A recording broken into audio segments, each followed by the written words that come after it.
Hello bachcho, let's read this question. The question says the correct corresponding order names of four aldoses with configuration given below respectively is। बच्चों इस question में हमें four एल्डोजेज मिले हैं। ये चार basically compounds मिले हैं और इनके अंदर क्या है, ये एल्डिहाइड ग्रुप है, इसलिए इनको बोला गया है एल्डोजेज। और पूछा गया है इनके नेम के बारे में और पूछा गया है इनकी कॉन्फ़िगरेशन के बारे में। तो option A B C D के अंदर अगर आप देखोगे तो जैसे ऑप्शन ए में नाम दिया है L erythrose, L threose, D erythrose and D threose, ये नाम दिए हैं। ऑप्शन बी में नाम दिया है D erythrose, D threose, L erythrose and L threose. Option C में जो नाम मिला है वो मिला है L erythrose, L threose, L erythrose and D threose. And option D के बारे में मिला है D threose, D erythrose, L threose and L erythrose. तो बेसिकली हमें इनका नाम बताना है और ये बताना है कि इनकी कॉन्फ़िगरेशन क्या होगी। तो बच्चों फर्स्ट ऑफ ऑल बात करते हैं इस क्वेश्चन के की कॉन्सेप्ट के बारे में। और की कॉन्सेप्ट क्या होगा बच्चों? Isomerism. What is the key concept बच्चों? आइसोमेरिज्म। बेसिकली आइसोमेरिज्म आप जानते होंगे एक फिनोमिना है जिसके अंदर कंपाउंड्स का क्या होता है, मॉलिक्यूलर फॉर्मूला सेम होता है। मॉलिक्यूलर फॉर्मूला सेम होता है, लेकिन क्या देखने को मिलता है, डिफरेंट या तो उनका स्ट्रक्चर हो सकता है या डिफरेंट अरेंजमेंट देखने को मिलता है एटम्स का, या फिर प्रॉपर्टीज डिफरेंट हो सकती है, लेकिन मॉलिक्यूलर फॉर्मूला सेम है। तो अगर आप यहाँ चारों कंपाउंड्स को देखोगे तो इनका भी मॉलिक्यूलर फॉर्मूला सेम है। तो इसके अंदर हमें बच्चों एक काइंड का स्टीरियो आइसोमेरिज्म देखने को मिलता है, क्योंकि यहाँ अरेंजमेंट डिफरेंट है एटम्स का। तो इस आइसोमेरिज्म को समझने के लिए अब यहाँ हम दो तरीके से इनका नेमिंग करते हैं और कॉन्फ़िगरेशन समझते हैं। यहाँ हम यूज करते हैं रिलेटिव कॉन्फ़िगरेशन। क्या यूज करते हैं? Relative configuration.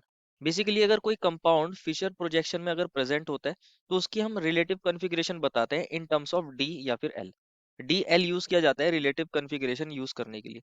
और क्योंकि ये रिलेटिव है दैट मीन्स इसको किसी के बेसिस पर बताया जा रहा हो, किसी को स्टैंडर्ड रेफरेंस मान के बताया जा रहा होगा। तो किसकी रेफरेंस लेते हैं यहाँ पर? ग्लिसरल्डिहाइड की लेते हैं। ग्लिसरल्डिहाइड की यहाँ पर रेफरेंस लेकर चलते हैं। क्या होता है ग्लिसरल्डिहाइड के अंदर? यहाँ पर अगर ग्लिसरल्डिहाइड की फिशर प्रोजेक्शंस अगर हम लेते हैं तो यहाँ पर CHO, यहाँ पर CH2OH, और यहाँ जो कार्बन होगा यहाँ पर उससे OH अटैच हो सकता है और यहाँ हाइड्रोजन। या दूसरी पॉसिबिलिटी क्या होती है, यहाँ CHO ही रहे फिशर प्रोजेक्शन में, यहाँ CH2OH और हाइड्रो इस बार OH यहाँ पर हो और हाइड्रोजन यहाँ पर हो। तो इसकी रेफरेंस लेकर चलते हैं और इसके बेसिस पर बताते हैं हमारा कंपाउंड या डी कन्फिग्रेशन का होगा या फिर एल कन्फिग्रेशन का। तो देखा जाता है बच्चों, अगर ये जो कार्बन है, अगर आप देखोगे कार्बन कायरल कार्बन है क्योंकि इससे चारों डिफरेंट ग्रुप्स अटैच है, चारों डिफरेंट ग्रुप्स अटैच है। अगर OH राइट साइड में होता है तो इसको बोलते हैं D, D glyceraldehyde, D configuration वाला बोलते हैं। और अगर बच्चों OH जो है यहाँ पर लेफ्ट साइड में होता है लास्ट वाले कायरल कार्बन एटम पर, तो इसकी कन्फिग्रेशन होती है एल। तो ये कहलाता है डी ग्लिसरल्डिहाइड। ये क्या कहलाएगा बच्चों? D glyceraldehyde, D glyceraldehyde. और ये कहलाएगा एल ग्लिसरल्डिहाइड, ये कहलाएगा एल ग्लिसरल्डिहाइड। हमें जो कंपाउंड्स मिले हैं इनको लिख लेते हैं एक बार। जो बच्चों हमें कंपाउंड्स मिले हैं उनको एक बार अगेन देखते हैं। हमें ये चार कंपाउंड्स मिले हैं, यहाँ CH2OH है और यहाँ पर H है और OH है, और अगेन यहाँ पर H है और यहाँ पर OH है। एक सेकंड कंपाउंड मिला था बच्चों ये वाला, ये CHO था और यहाँ पर ये CH2OH था, लेकिन इस बार यहाँ पर OH था और यहाँ हाइड्रोजन था, और यहाँ हाइड्रोजन था, यहाँ पर OH था। थर्ड कंपाउंड मिला था बच्चों CHO। अगेन यहाँ पर कौन था फिशर प्रोजेक्शन के अंदर? CH2OH। OH और OH दोनों इस बार यहाँ लेफ्ट साइड में थे और दोनों हाइड्रोजन यहाँ इस बार ये थे।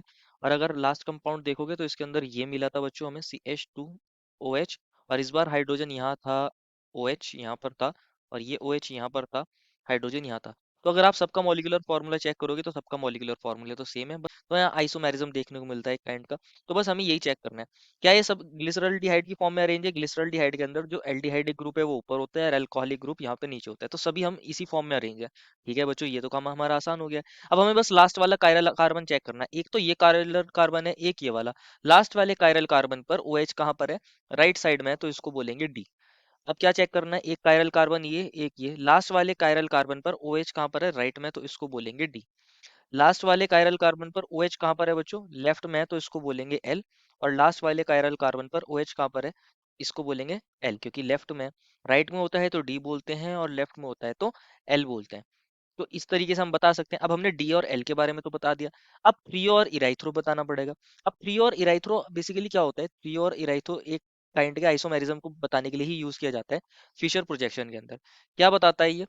थ्रियो और इराइथ्रो, इसकी भी बात कर लेते हैं, थ्रियो एंड इराइथ्रो। इसको एक एग्जांपल तो समझना है। कंसिडर करिए बच्चों, यहाँ पर ये फिशर प्रोजेक्शन ले लिया, मान लीजिए यहाँ पर कोई ए ग्रुप अटैच है, यहाँ पर कोई डी ग्रुप अटैच है। अब मान लीजिए हम यहाँ इस तरीके से ले रहे हैं बी बी सी सी, इस तरीके से ले लिया, और एक बार और ले लेते हैं। मान लीजिए यहाँ इस बार बी है और यहाँ पर बी है, और इस बार सी है और यहाँ पर सी है, और हमने यहाँ ले लिया ए और डी। तो फिशर प्रोजेक्शन के अंदर क्या होता है बेसिकली, अगर यहाँ पर जैसे बी बी सेम साइड में, अगर सेम ग्रुप सेम साइड में होते हैं फिशर प्रोजेक्शन के अंदर, तो इसको बोलते हैं बच्चों क्या, इराइथ्रो। क्या बोलते हैं, इराइथ्रो। और अगर सेम ग्रुप डिफरेंट साइड में होते हैं, जैसे सी सी अपोजिट हो गए या फिर बी बी अपोजिट हो गए, तो इसको बोलते हैं थ्रियो। क्या बोलते हैं इसको, थ्रियो बोलते हैं। तो इस वे में हम थ्री और इराइथ्रो भी बता सकते हैं। तो अगर आप ऑप्शन फर्स्ट को देखोगे तो ओ एच सेम साइड में, तो इसके लिए वर्ड यूज करेंगे इराइथ्रो। क्या यूज करेंगे बच्चों, इराइथ्रो, इराइथ्रोस, इराइथ्रोस बोलेंगे। एल्डोस था। और यहाँ पर अगर आप चेक करोगे, जो सेम ग्रुप है बच्चों वो अपोजिट साइड हो गए, तो इसके लिए वर्ड करेंगे थ्रियोस यूज। क्या यूज करेंगे, थ्रियोस। अगेन अगर आप ऑप्शन इस थर्ड को देखोगे तो इसके अंदर क्या है, O H same group same side में, तो इसके लिए यूज करेंगे बच्चों इराइथ्रोस, इराइथ्रोस। एंड लास्ट वाले के अंदर अपोजिट हो गया अगेन, तो इसके लिए यूज करेंगे थ्रियोस। क्या यूज करेंगे, थ्रियोस करेंगे। ये फर्स्ट कंपाउंड था बच्चों, ये सेकंड कंपाउंड था, ये वाला जो कंपाउंड था बच्चों ये थर्ड कंपाउंड था, और ये वाला कंपाउंड फोर्थ था। तो हमारा आंसर क्या है बच्चों, D erythrose, D threose, L erythrose, L threose. तो इसको अपने ऑप्शन में चेक करना है, D erythrose, D threose, L erythrose and L threose. ये ऑप्शन बी में मिला है। ये कहाँ पर मिला है बच्चों, हमें ऑप्शन नंबर बी में मिला है। तो ऑप्शन बी क्या हो जाएगा बच्चों, करेक्ट हो जाएगा। बाकी ऑप्शंस में ये वाला ऑर्डर नहीं मिला है, तो ये बाकी ऑप्शंस गलत हो जाएंगे। Therefore final answer is option number B. I hope you understood it well and best of luck.